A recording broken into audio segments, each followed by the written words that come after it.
రైతు సోదరులకి నమస్కారం అండి. నా పేరు షేక్ ముబీన్. ఈరోజు మనం చెప్పుకోబోయే విషయం వరి పొలం గురించి అండి. వరి పొలంలో నాటేసిన 20 రోజుల లోపు మేజర్గా వచ్చే ఎరుపు తెగులు గురించి అండి. ఈ ఎరుపు తెగులు ఎందుకు వస్తుందంటే 2 కారణాల వల్ల వస్తుంది. ఒకటి వేరు వ్యవస్థ తెగులు వస్తుంది, అలాగే జింకు లోపం ఉన్నా కూడా వస్తుందండి.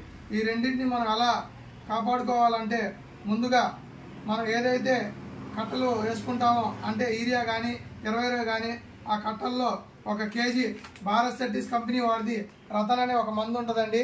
ఇది పౌడర్ రూపంలో ఉంటుంది. ఈ రతన్ని 1 కేజీ తీసుకొని ఆ యూరియాలో కానీ 20లో కానీ కలిపేసి మనం చల్లుకుంటే మనకి వేరు వ్యవస్థ నుండి వచ్చే తెగులను అరికడుతుంది. అలాగే మరుసటి రోజున మనం ఏదైనా పురుగు మందు కానీ లేక ఏదైనా మందు కొట్టేటప్పుడు దోమ మందు ఏదైనా కొట్టేటప్పుడు ఆ యొక్క మందుల్లో DCM సీరం కంపెనీ వాళ్ళది ప్రోటోబజ్ ప్లస్ ఎకరానికి 300 ml లెక్కన మనం స్ప్రే చేసుకుంటే చేను మంచి నలుపు వస్తుంది. అలాగే మనం ఒక కట్ట వేసుకుంటే ఎంత బలం ఉంటుందో అంత బాగా నలుపు వచ్చి బాగా దుబ్బు చేసి బాగా పిలకలు చేసి చేను మంచి నలుపు ఉంటుంది. అలాగే మేము ప్రాక్టికల్గా వాడించడం కూడా జరిగింది.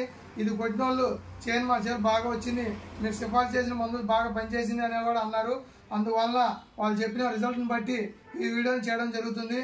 అలాగే అలా ఏమైనా ఎరుపులు ఉంటే అందరూ ఈ యొక్క 2 మందులను వాడుకుంటారని కోరుకుంటాము. ఇదే మందులు వాడుకుంటే మీరు అధిక దిగుబడి పొందవచ్చు, అధిక లాభం పొందవచ్చు. ఏదైనా సరే మనం వరి పంటని 60 రోజుల లోపే శ్రద్ధ చేసుకుంటే తర్వాత చేను మంచి క్వాలిటీ ఉండి మంచిగా గ్రోతింగ్ వస్తుంది, అలాగే మంచిగా దుబ్బు చేస్తుంది, అధిక పిలకలు కూడా వస్తాయి, మీకు అధిక దిగుబడి కూడా వస్తుంది. ఈ యొక్క మందుల్ని మీరు వాడుకుంటారని ఆశిస్తున్నాను. ధర కూడా చాలా తక్కువ ఉంటుందండి, పెద్ద పెట్టుబడి అవ్వదు. ఇది వాడుకుంటే ఎక్కువ రోజులు ఆపిద్ది, మన వేరు వ్యవస్థ నుండి కూడా తెగులను అరికట్టవచ్చు.